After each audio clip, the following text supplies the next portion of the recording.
China's is down lately. Let's discuss all this and much more. We welcome now the Heritage Foundation Senior Fellow and Trump 2016 Campaign Economic Advisor, Steve Moore. Steve, always great to have you with us.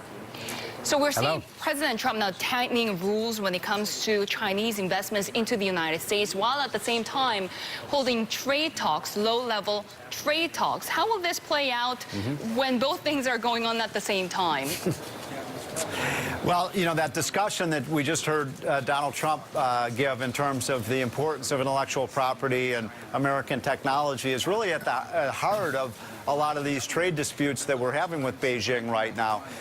The economic report of the president this year finds that there's some $200 to $300 billion of intellectual property theft from China of American, our computer software, our drugs, our vaccines, our copyrights, our entertainment. All of this stuff is being stolen, and that can't continue. And that's one of the big problems that Trump has with China right now. The other one being that it's so difficult for American companies to penetrate the China market that it's created large trade deficits.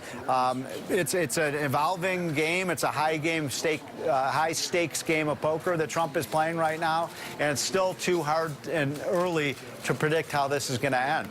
Steve, do those two messages get really mingled together and really muddied for the American people? On the one hand, the intellectual property issue that I think everyone, including the Europeans, really agrees with. On the other hand, this emphasis on trade deficit on the other. Is he taking something away from the power of his argument by mixing it up with sort of what feels like managed trade?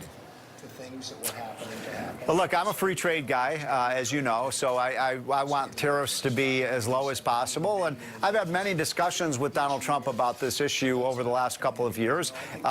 He always says, look, I want the free trade, but I also want it to be fair. I want it to be a level playing field. And, you know, to his point, especially when it comes to China, like, for example, I don't agree with Donald Trump's auto and aluminum and steel tariffs. I just think they're counterproductive.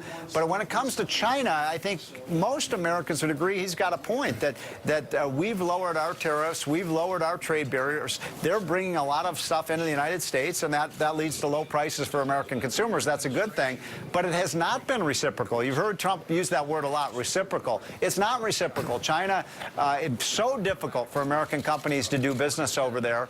And I think Trump's point, and I think it's a legitimate point. We can't continue with the status quo.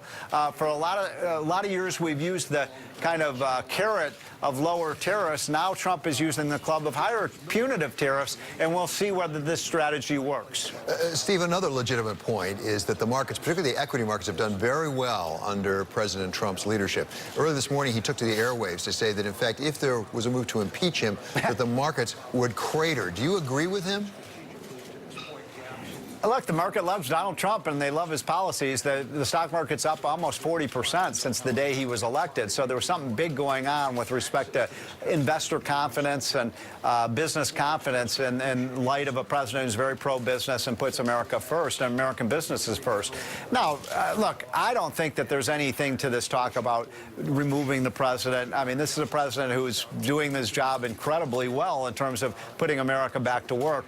But, you know, I mean, the Democrats have made a bit. I think you're going to be talking to Tom Steyer later on the show. Tom Steyer is running millions and millions of dollars of ads calling for Donald Trump's impeachment.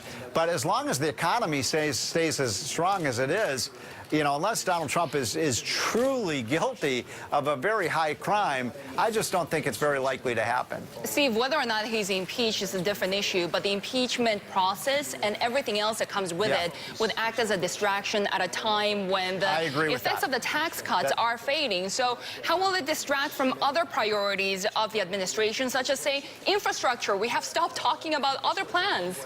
Appreciate very much your work. Yeah, that's a great point, by the way. You're exactly right about the impeachment issue. It's not going to happen, but it does become just a kind of distraction from all of these other, you know, issues that still need to be resolved. By the way, I do not agree with you that the tax cut is fading and it's just kicking in right now. We're just starting to see the very early stages of a tax cut that I think will have profound impacts on growth over the next 3 or 4 years. Infrastructure, I got to tell you this, when it comes to infrastructure, I've I've been traveling all over the country this summer, you know, everywhere from Portland, Maine to Portland, Oregon. There's the biggest infrastructure boom in the history of this country right now. I mean, there are cranes everywhere in every city. You know, there's so much building going on with respect to factories and roads and apartment buildings and office buildings, and it's an amazing thing to see. I mean, we actually have so much construction going on that the construction companies can't find enough workers to handle all the crews and all the demand. Steve, thank you so much for your time today. Always good to have you on. That's Heritage Foundation's Steve Moore. Now let's get a check on markets. And for that, we turn to